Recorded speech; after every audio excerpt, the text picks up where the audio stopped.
नमस्कार, मैं हूं वसीम राशिद और ब्लैक एंड वाइट में आपका स्वागत है। आजकल हिंदुस्तान की सियासत में पूरी तरह फौज छाई हुई है।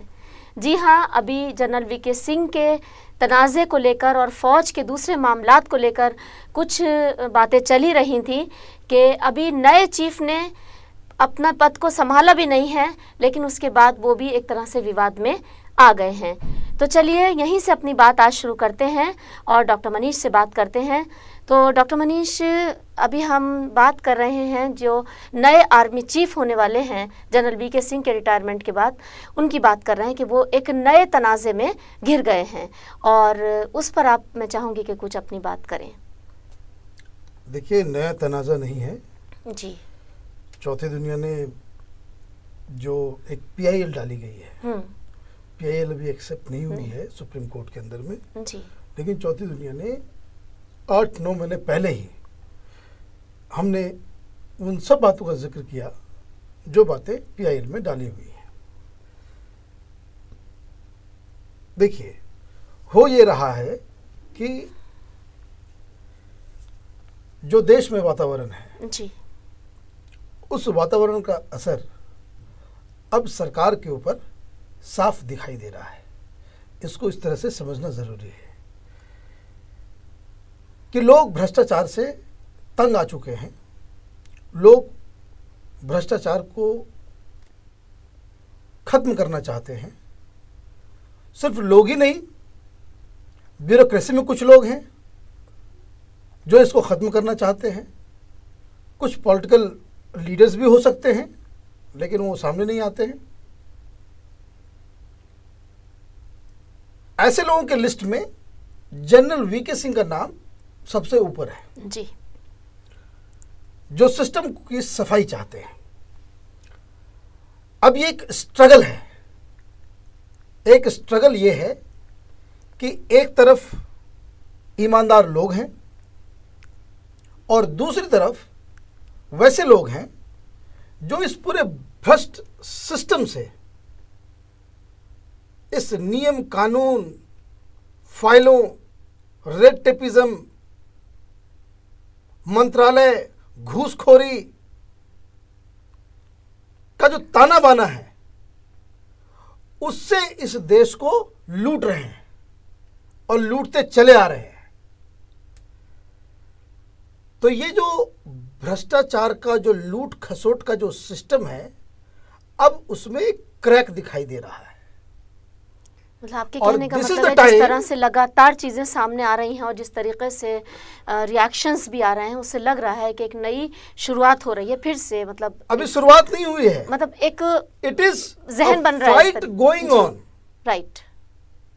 तो एक तरफ से रेसिस्ट किया जा रहा है, मतलब बिगनिंग है ये जी, और दूसरी तरफ से जो है लड़ा जा रहा है। लड़ने वाले लोग ईमानदार लोग हैं। लड़ने वाले लोग को जनता का समर्थन है। लड़ने वाले लोग इस सत्ता, पावर, पैसे से दूर हैं और जो लोग इस सिस्टम के अंदर कुंडली मारकर बैठे हुए हैं वो इसका विरोध कर रहे हैं। तो इसी की लड़ाई है और उसी के तहत ये सारा कुछ हो रहा है। चाहे वो ईमानदार व्यक्ति जनरल वीके सिंह के रूप में हो, चाहे वो अरविंद केजरीवाल हो, चाहे वो अन्ना हजारे हो, चाहे वो रामदेव हो, चाहे वो किरण बेदी हो, इन सब के ऊपर वो भ्रष्ट तंत्र जो है वो हमला कर रहा है। लेकिन डॉक्टर मनीष, एक बात तो है कि जो भी सच्चे और सीधे रास्ते पर चलता है उसको मुश्किलें तो उठानी पड़ती हैं। शुरुआत कहीं ना कहीं से तो होती है। नहीं, वो बात तो ठीक है जी, लेकिन समस्या ये है कि जो इस देश में जो कानून है, कानून का सहारा लेकर अगर आप ईमानदार व्यक्ति को तंग करो, कानून के आड़ में छुपकर आप जो है सेनाध्यक्ष पे हमला करो, कानून का वास्ता दिखा करके आप उन हर लोगों के ऊपर हमला करो जो भ्रष्टाचार के खिलाफ लड़ना चाहता है, जो जनता की आवाज़ को बुलंद करना चाहता है, तो ये जो है हमारे कॉन्स्टिट्यूशन के अंदर उसकी जो आत्मा है, इस राष्ट्र, इस देश की जो आत्मा है, उस पे आप हमले कर रहे हो। अब देखिए, बेशर्मी की जो है हद है। इंडियन एक्सप्रेस ने एक तो झूठी गलत रिपोर्ट छापी और उसके बाद जो इनके एडिटर हैं शेखर गुप्ता जी, वो ये डिफेंड कर रहे हैं कि we stand by our story. सारे लोगों ने कह दिया ये बकवास है, ये स्टूपिड है, ये बेसलेस है, झूठ है। लेकिन आज भी इंडियन एक्सप्रेस ने माफी मांगने की जगह, इसको हिंदी हार्टलैंड में कहते हैं कि ये थेथरोलॉजी है। जैसे वो है ना, अपनी बात पर अड़ जाना, है ना, चाहे गलत हो चाहे सही हो। हिंदी हार्टलैंड में जी, कि ये जो है कि अब ये लोग कह रहे हैं, आज का जो खबर है कि भाई लोगों ने इसे बेसलेस तो बताया, लेकिन फैक्ट को कंट्राडिक्ट नहीं किया। फैक्ट क्या है? ये शातिराना आप यू वांट टू माने टेल दिस कंट्री कि आपको अच्छी अंग्रेजी आती है, आप लैंग्वेज के इधर उधर से आप इस देश को जो है उसको संकट में डाल सकते हो। लेकिन डॉक्टर मनीष, और ये जो है टेलीविजन चैनल पे उनको वक्त दिया जाता है अपने बात को एक्सप्लेन करने का, और ये he is मॉकिंग at the people of India. He is telling us कि हमने जो लिखना था हमने लिख दिया, आपको जो इंटरप्रेट करना है आप इंटरप्रेट करो। What is this nonsense going on? और सरकार आपको पद्म विभूषण देती है, आप राज्यसभा जाने के लिए मने सारे तरह के उल्टे पुल्टे काम करते हो। What is this nonsense? आप ये डिफेंड कर रहे हो, आप ये कह रहे हो कि भाई हमने तो लिख दिया, I did not use the word coup, I just use the word C. अब इस सी वर्ड का कुछ भी मतलब निकाल लो, तो देश की जनता जो है इस सी वर्ड का मतलब निकाल रही है। इंडियन एक्सप्रेस के लिए भी, एडिटर के लिए भी और इस स्टोरी के लिए भी। तो ये जो है आप ये कह रहे हो, योर डिफेंस इज सच, ये स्टूपिड सब, माने ये कौन सी बात है? आप इस देश के डेमोक्रेसी, इस कॉन्स्टिट्यूशन को जो है उसके ऊपर जो है आप सवाल निशान खड़े कर दो और आप ये कहो कि भाई हमने तो नहीं लिखा। अगर आप ऐसा मतलब निकाल ले रहे हो तो निकाल लो। फ्रंट पेज में फुल पेज की स्टोरी आप छापते हो, इसलिए छापते हो कि आगरे से जो है एक ट्रुप जो है, एक यूनिट जो है वो यहाँ पिकनिक मनाने के लिए दिल्ली आई थी। ये क्या बात हुई? एक बात बताइए डॉक्टर मनीष, कल से आप इस बात पे लगातार बहस कर रहे हैं और आज भी मैं इंडियन एक्सप्रेस में देख रही हूँ कि उन्होंने अपनी बात पर पूरी तरह कायम है और उसको उन्होंने गोल मोल करके और हेर फेर करके बताया। लेकिन मुझे सिर्फ एक बात बताइए डॉक्टर मनीष कि एक ऐसी स्टोरी जो पूरे मुल्क में तहलका मचा देती है और जो बिल्कुल बेसलेस स्टोरी है, चारों तरफ से कंडेम की जा रही है और उसका एडिटर जो है वो बिल्कुल अपनी जगह सख्ती से अड़ा हुआ ये बात कह रहा है कि नहीं, हमने जो कहा उसमें कहीं ना कहीं उसको कंडेम नहीं किया गया है, और जो ट्रूप्स ये कंडेम नहीं किया कि वो ट्रूप्स नहीं आए थे, और ये भी कंडेम नहीं किया, और सी का वर्ड जैसे कि आप कह रहे हैं उन्होंने इस्तेमाल किया। मुझे सिर्फ एक बात बताइए, क्या ऐसे जर्नलिस्ट या ऐसे जर्नलिज्म के लिए कोई तरीक़ाकार नहीं है? उनको कैसे रोका जा सकता है? कैसे, क्या कोई उन पे केस नहीं किया जा सकता? नहीं, डेमोक्रेसी में वो तो गलत हो जाएगा। लेकिन मैं बस इतना ही कहना चाहता हूं, ये तो पूरी तरह खेलना हो गया ना। नहीं, ये तो खेलना है और मूर्खता है। ऐसे तो डॉक्टर मनीष डुगडुगी बजा के कोई भी अपनी तरफ बुला ले लोगों को। दो तीन कंटेंशन इसके अंदर जो है, इस स्टोरी को समझिए कि इसको एकदम बेसिक चीज क्या है। इंडियन एक्सप्रेस ने कहा कि अनऑथराइज्ड, सरकार को बिना नोटिस दिए हुए 2 यूनिट जो है वो दिल्ली की तरफ बढ़ी आ रही थी रात के कोहरे में, और वो जो है वो बिल्कुल ऐसा लग रहा था कि उस दिन जो है जन्मदिन, डेट ऑफ बर्थ के ऊपर जो है सुनवाई हो रही थी। पूरा कोहरा था, 2 यूनिट जो है बिना बताए हुए चुपचाप तरीके से जो है दिल्ली की तरफ बढ़ रही थी। आप स्टोरी इस तरह से बताओ। जी जी। और उसके बाद बोले भाई, और ये जो है इस तरीके से प्रधानमंत्री रायसेना हिल को जो है कभी स्पूक नहीं किया गया था, ये पहली बार आज़ाद हिंदुस्तान में जो है ये। अरे मूर्खता की कोई हद है। कल सारे जनरल्स, जितने जनरल आए टेलीविजन पे, सब ने कहा कि इस तरह के छोटे मोटे ट्रुप मूवमेंट के लिए किसी नोटिस देने की जरूरत नहीं पड़ती। वो बार-बार किसी रूटीन को एक्सरसाइज, वो तो बार-बार कह रहे हैं रूटीन इसको। एक्सरसाइज नहीं, इनका पॉइंट ये था कि नोटिस सरकार को क्यों नहीं, सरकार को बिना बताए हुए क्यों। सारे लोग, डिफेंस सेक्रेटरी, डिफेंस मिनिस्टर, सारे जनरल्स, वैसे वैसे भी लोग जिन्होंने इन यूनिट्स को कमांड किया है, इन सब ने कहा कि ऐसे मूवमेंट्स के लिए, ऐसे एक्सरसाइज के लिए, ऐसे रूटीन एक्सरसाइज के लिए किसी को नोटिस देने की जरूरत नहीं है, ना ही बताने की जरूरत है। और अगर सेना इस तरह के मूवमेंट्स को लेकर के हर बार बताना शुरू कर दे तो पूरे मंत्रालय में जो है फाइल जो है वो इतना हो जाएगा कि फाइल, कागज रखने की जगह नहीं होगी, क्योंकि ये आए दिन ये लोग करते रहते हैं। Matter ends here, your story is gone. आपको तुरंत माफी मांगनी चाहिए थी। हाँ, कि ये वही बात ये तो मैं गलत कह रही हूँ इंफॉर्मेशन कि हमारे इसके लिए पास क्या आ गई करना? थी जी। कि मुझे जो है किस मेरे रिपोर्टर ने उसने बहका दिया। आपको ये कहना चाहिए था कि हमसे ये गलती हो गई, हमने किसी एक डिफेंस एक्सपर्ट से हमने बातचीत नहीं की। अरे आप कह रहे हो कि the Antony says report is baseless but does not deny the fact. Facts. Fact क्या है? फैक्ट बस इतना ही है कि ट्रुप का मूवमेंट हुआ था।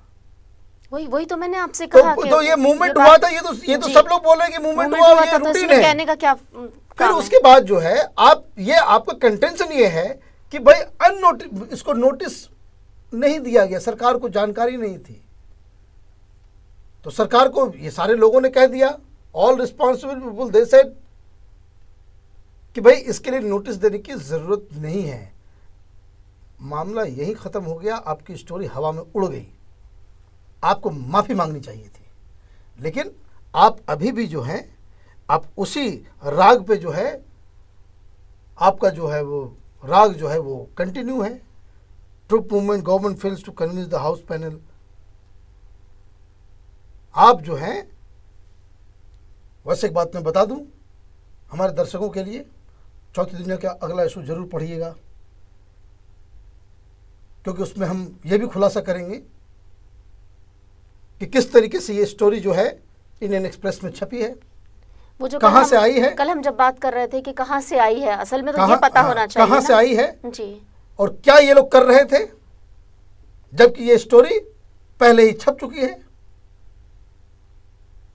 संडे गार्जियन एक अखबार है जिसमें साफ साफ जिसने आरोप लगाया है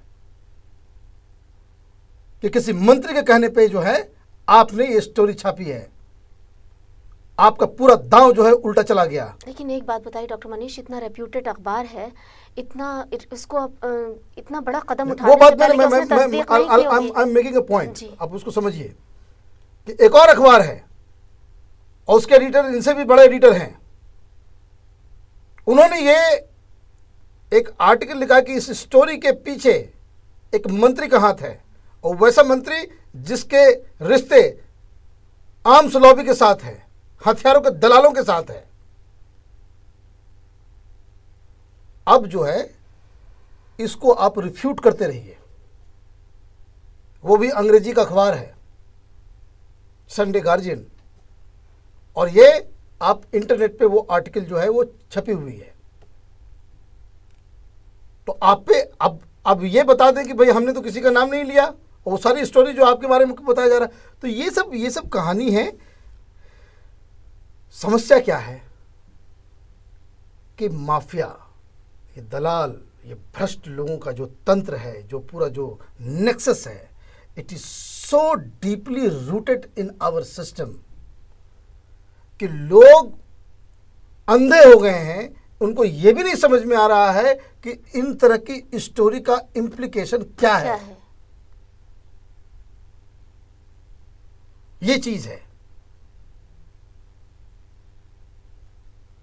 तो ये कहानी है टोटल। अब इसमें देखिए, अब आगे जो है हम लोग तो खुलासा करेंगे ही, लेकिन और भी बहुत सारे खुलासे हो रहे हैं जो दूसरे अखबार है वो। और सबसे दुखद बात यह है कि इतने रेपुटेड अखबार, जर्नलिस्ट के लेखनी के जरिए जो बुरा काम हो रहा है उसका सीधा फायदा ऐसे लोगों को हो रहा है जो हमारे देश के दुश्मन हैं। आज चाइना ने धमकी दी है कि साउथ चाइना सी से जो है हिंदुस्तान जो है वो पेट्रोलियम के खदानों को ढूंढने का काम बंद करे, नहीं तो अंजाम बुरा होगा। तो now we are getting threats. अभी बांग्लादेश भी थ्रेटिंग देगा। अगर इस देश में ये हालत रहा, इस तरह से माफिया को जो है इस देश को चलाने के लिए छोड़ दिया जाएगा, तो कल नेपाल, बांग्लादेश, भूटान ये सब धमकी देंगे। यही एक समस्या है इसमें। देश के लोगों के साथ जो है आपने अपने डेमोक्रेसी के ऊपर जो हमारी सबसे बड़ी स्ट्रेंथ है उसके ऊपर ही आपने सवाल खड़े कर दिए। आर्मी जो दुनिया के सबसे one of the most disciplined army है हिंदुस्तान की, उस पे उसके पीछे आपने मोटिव्स लगा दिया। One of the most honest person आपका जनरल है, आप उसके ऊपर ही सवाल, उसकी ईमानदारी को प्रेस करने के बजाय आप उसको ही फांसी पे लटकाने के लिए बैठ गए। और वैसा ही पॉलिटिकल क्लास है हमारा।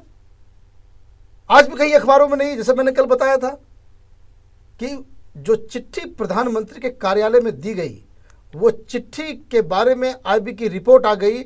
उसने ये कहा कि जनरल वीके सिंह के ऑफिस से या उनके पास से या उनके करीबियों से ये चिट्ठी लीक नहीं की गई है। अखबारों को छापना था और देश के हित में तो यही होता कि फिर आपको सवाल करना था कि फिर वो कौन सा व्यक्ति है। अदर चिट्ठी लिखी गई डिफेंस मंत्रालय के पास होगी या फिर प्रधानमंत्री कार्यालय में होगी, तो वो सवाल कहां है? अखबार में वो सवाल नहीं है। इधर ये धमकी दे रहा है। पाकिस्तान में देखिए अभी हफीज सईद को लेकर के बड़ा हंगामा चल रहा है। वो कल सुना, वो भी कल कोई धमकी दे रहा था हिंदुस्तान को। उसने हिंदुस्तान को नहीं, उसने ये कहा है कि मैंने बार बार वो ये कह रहा है कि मैं कोई कहीं छुपा तो हूँ नहीं। अगर अमेरिका चाहता है तो उसामा बिन लादेन की तरह मेरे ऊपर भी यलगार करे और मुझे मार डाले। और जो उसने इतना करोड़ रुपए का इल्ज़ाम मेरे ऊपर सर पर जो उसने इनाम रखा है, वो उसे मुझे ही को दे देना चाहिए, क्योंकि मैं तो सामने हूँ।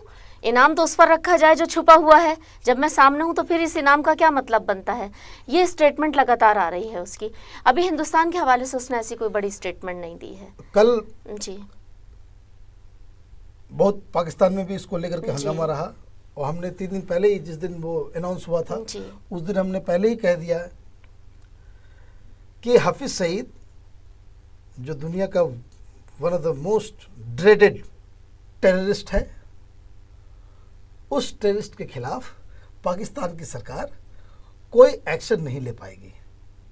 जैसे हिंदुस्तान में हम भ्रष्टाचारियों के खिलाफ एक्शन नहीं ले पाते क्योंकि वो सिस्टम में पूरी तरीके से घुसे हुए हैं। सही कहा। इनफैक्ट वही इस सिस्टम को चला रहे हैं।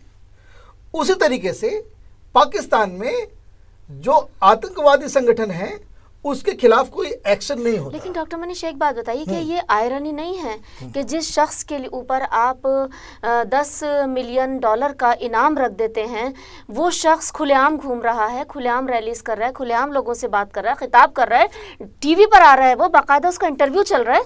हम देख रहे थे अपने चैनल्स पर कि बाकायदा वो लाइव टेलीकास्ट हो रहे हैं उसके इंटरव्यूज़। ऐसे शख्स के लिए क्या पॉलिसी है? किस तरीके से उसको पकड़ने के लिए तो कोई मुश्किल काम तो है नहीं, लेकिन क्या पॉलिसी ऐसी है कि जिसके तहत अटैक करके ही मारा जाएगा उसको, या क्या किया जा सकता है? क्या ऐसी पॉलिसी में वो जानना चाहते हैं। देखिए ये हुआ क्यों है, इसको भी समझने की जरूरत है। अब ये 2 सरकारों के बीच की बात है। बहुत पहले सारे प्रूफ दिए गए पाकिस्तान को कि भाई फला फला आदमी, हाफिज सईद नाम का व्यक्ति, ये टेररिस्ट है। सरकार कहे नहीं, हम जांच करेंगे, पता करेंगे, वो टेररिस्ट नहीं है। आप केस भी करते हो लेकिन सबूत नहीं देते, तो कोर्ट जो है उसको बरी कर देती है।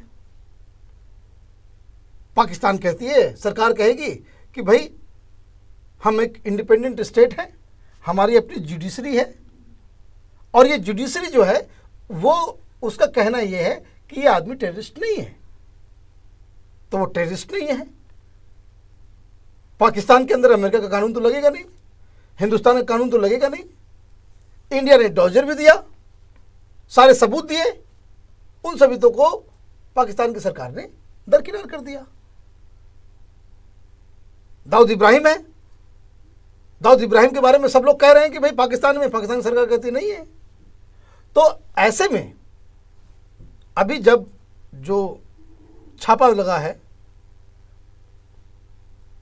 ओबटाबाद का घर में इसके ओसामा बिन लादेन, तो जो डॉक्यूमेंट्स निकले हैं उस डॉक्यूमेंट से ये तय होता है, ये साबित होता है कि हाफिज सईद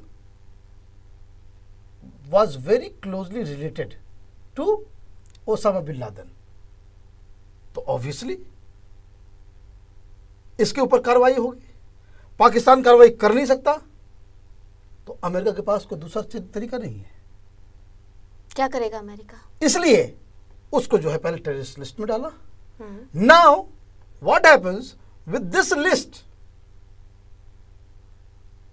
ये यूएन का एक दुश्मन बन गया।